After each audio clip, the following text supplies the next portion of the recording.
Son las 7 de la mañana con 40 minutos. Pese a estar en vigencia desde hace 5 años, la Ley Orgánica de Comunicación, en su sección de fomento a la producción nacional, tiene algunos pendientes en la ejecución de la norma. El registro de las producciones y productores independientes es uno de ellos. El 20 de enero de 2014 entró en vigencia el reglamento de la Ley de Comunicación, el marco legal que consta de 89 artículos y 4 disposiciones transitorias, los mismos que contienen los lineamientos para la aplicación de la Ley de Comunicación que fue aprobada en el 2013. En el capítulo sexto, que corresponden a la producción nacional, en sus artículos 73 y 74 de este reglamento, se habla, por ejemplo, que se tendrá un registro y acreditación de las producciones y productores independientes. Para el subsecretario de Emprendimiento, Arte e Innovación del Ministerio de Cultura, Gabriel Cisneros, aún se debe trabajar para lograr que lo establecido en la ley y el reglamento se cumplan.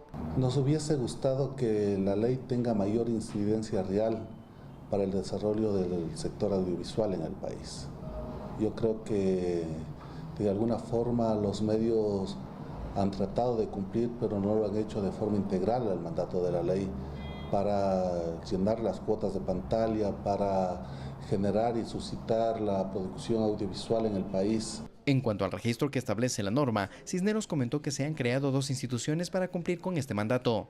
Muchas veces sale el marco jurídico, pero no existen las herramientas administrativas para él. Tenemos 2 institutos nuevos, el IFAI, que es el más nuevo de todos, que es el Instituto de Fomento de las Artes y Creatividades, y el ITCA, que es el Instituto del Cine y el Audiovisual.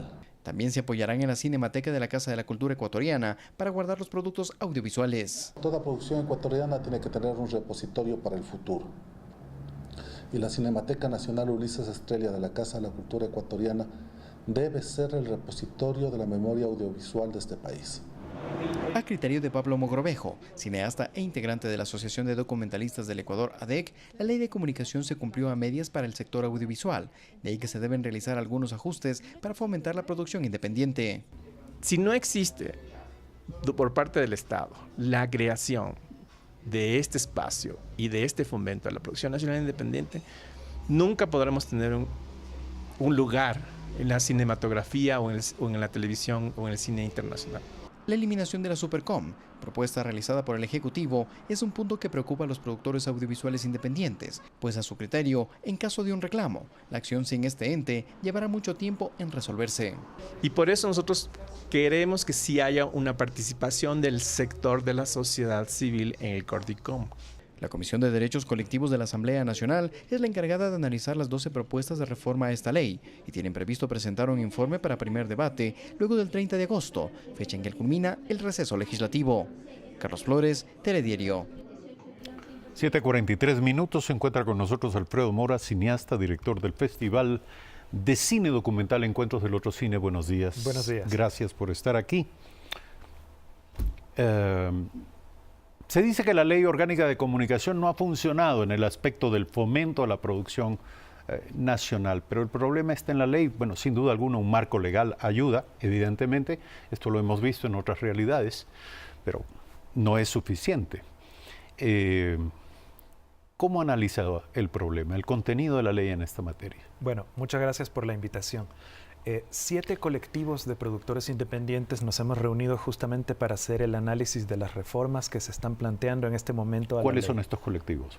Son la Asociación de Directores, la Asociación de Documentalistas, la Asociación de Cineastas de Pueblos y Nacionalidades, la Asociación de Productores Publicitarios, entre otros, ¿no? Entonces, lo que nos hemos dado cuenta es que la ley en estos años de aplicación lo que sí ayudó fue a fomentar el trabajo del trabajador audiovisual, porque en lo que tiene que ver con la publicidad, el hecho de que la publicidad que se transmite en el Ecuador tenga que ser de producción nacional ha hecho que crezca mucho el sector, por supuesto, porque aparte es gente que contrata asistentes de dirección, montajistas, gente que trabaja en escenografía, camarógrafos, y ha hecho que incluso entre equipo que antes no existía. Ese es un aspecto comprobable. Ese es un aspecto comprobable. Y rescatable. Rescatable, por supuesto, porque incluso se dice que entre 11 y 13 millones de dólares al año de trabajo que antes se iba fuera del Ecuador, porque la mayoría de los comerciales se grababan en Argentina o en Chile, ahora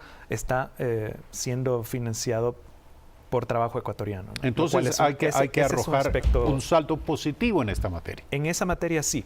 En lo que se refiere, los cineastas independientes tenemos dos aspectos dentro de la legislación ecuatoriana para poder tratar de defender el trabajo digamos, de cine y de audiovisual independiente. Uno está en la Ley de Cultura, otro está en la Ley de Comunicación. En la Ley de Comunicación existen dos apartados que dicen que los canales que tienen alcance nacional tienen que destinar parte de su facturación anual para compra de contenido independiente. ¿Esto qué quiere decir? Contenido que no sea producido dentro del mismo canal. ¿Se hizo o no se hizo? No se hizo, porque dentro del reglamento de la ley hay un apartado que indica que los medios se pueden acoger a pagar una multa que es muchísimo menor, entonces se prefiere pagar la multa y no cumplir con ese apartado de la ley, que era un apartado importante. De lo que nosotros sabemos... La propia ley estipula su fracaso. Exacto. Dentro de lo que nosotros sabemos, dentro de los diferentes planes que se han presentado a la Asamblea para la reforma de la ley, esos apartados que garantizarían la cuota de producción independiente dentro de los medios todavía se mantienen. Pero tenemos que ver qué sucede cuando la ley pase, obviamente, al debate ampliado. Ahora, más allá de los temas de ley, la pregunta es, ¿hay oferta? En el Ecuador tenemos, no hablemos de capacidad, porque eso ya alude a los valores subjetivos de si hay talento o no hay talento. No discutamos esas, digamos, subjetividades. Exacto. En términos objetivos, ¿existe la capacidad en el Ecuador para proveer contenidos de calidad, contenidos apetecidos por las audiencias y por lo tanto por los intermediarios mediáticos, por los canales de televisión? ¿Hay esa capacidad en el país? Yo creo que existe esa capacidad. Solo como un pequeño ejemplo, dentro del Festival EDOC, que es el festival que yo dirijo, recibimos este año, para la edición de mayo, 56 ofertas de trabajos audiovisuales, documentales, de todas las, desde cortometrajes hasta largometrajes. Y dentro del festival estrenamos 8 largometrajes ecuatorianos de estreno, de enorme calidad, muchos de ellos. El festival en este momento es el único lugar donde se pueden ver estos trabajos, porque el destino natural del documental, como ocurre en otras partes, que es la televisión, no está garantizado. Pero no se puede discutir que las salas de cine se han abierto a la divulgación, a la proyección de películas locales. Sí, eso es algo que tiene más que ver con el hecho de que se está esperando cuál es el reglamento de la Ley de Cultura. Entonces, vivimos un momento en que hay un trato bastante amistoso del cine nacional con las salas. Esto es algo bueno porque tal vez películas que no hubieran tenido un acceso fácil a las salas comerciales la tienen. Y por otro lado, a veces entran películas que la gente, el público tal vez considera que no son de gran calidad. Sí, pero yo le pregunto, ¿cuál es el resultado en términos de la presencia del público? ¿Cuántas personas han comprado su entrada para mirar las películas? Bueno, ahí en cambio también hay que hacer un análisis al respecto de que las películas... dentro de las salas comerciales, más del 90% de la oferta viene solo de un origen, que es Hollywood, ¿no? Evidente. Y ellos tienen una enorme capacidad de propaganda. Y existe una enorme cantidad de prensa gratis que reciben estas películas. Es decir, cuando se estrena una nueva película de superhéroes, todos los diarios anuncian esto, aparte de la publicidad que las salas puedan comprar. Las películas ecuatorianas no tienen esa capacidad de compra comercial. Por lo tanto, hay que tratar de solventar este tipo de deficiencias y eso solo se puede solventar a través de las políticas públicas. Lo que nosotros creemos desde los colectivos es que siempre tiene que haber una intervención de las políticas públicas porque el cine nacional no puede crecer simplemente con el mercado libre. Eso no ocurre en ninguna parte. En efecto. Y no estamos hablando solo de países del tercer mundo con cinematografías emergentes. Es lo que ocurre en Francia, es lo que ocurre en Corea. Hay incluso experimentos muy interesantes que están ocurriendo en este momento en países como Paraguay o República Dominicana al respecto de esto. Por ejemplo, en Paraguay, el Fondo de Cine se está financiando a través de los impuestos que se le están cobrando a los servicios de transmisión de contenidos por Internet, como Netflix, ¿no? Sí, pero aquí tenemos un problema de tamaño de mercado también. Exacto. Aparte de que evidentemente las condiciones de competencia son muy distintas entre Marvel, DC Comics, estos grandes pulpos de la comunicación, ¿verdad? Y los productores o realizadores ecuatorianos. Pero también hay un problema de mercado. Tenemos un mercado muy pequeño y ese mercado marginalmente entendido como lo que le toca, entre comillas, al cine local, no financia las películas, no financia las realizaciones.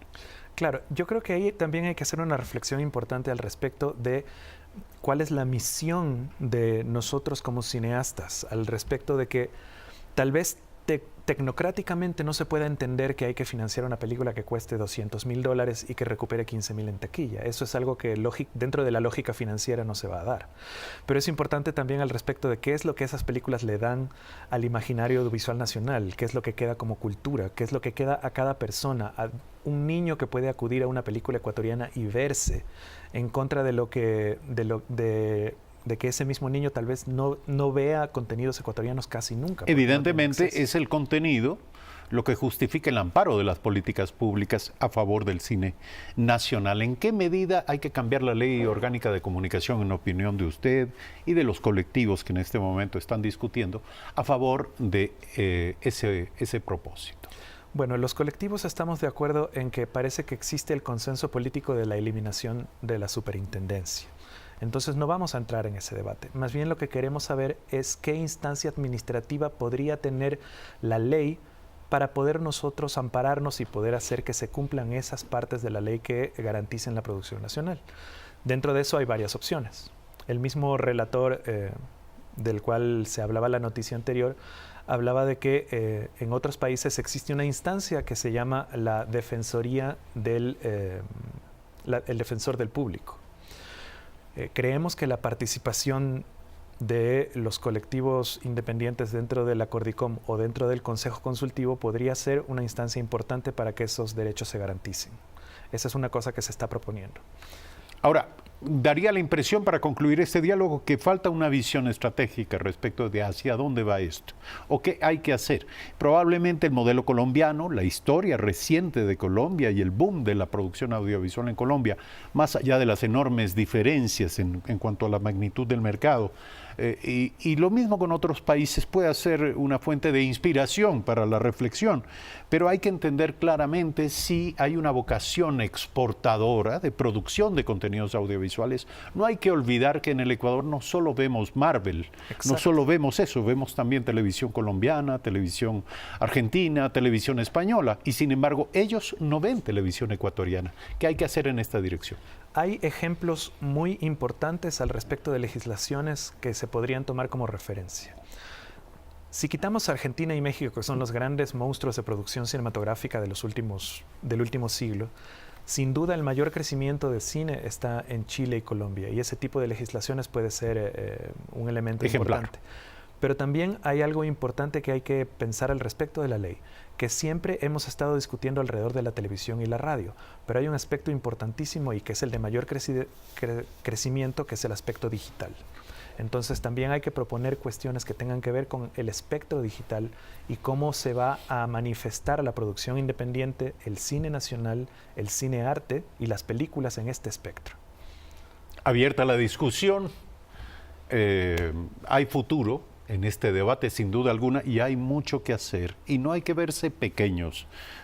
Probablemente hay que liberarse del complejo de la pequeñez para comenzar a mirar el gran horizonte de la comunicación. Gracias por aceptar la invitación esta mañana. Alfredo Mora, cineasta, director del Festival de Cine Documental Encuentros del Otro Cine.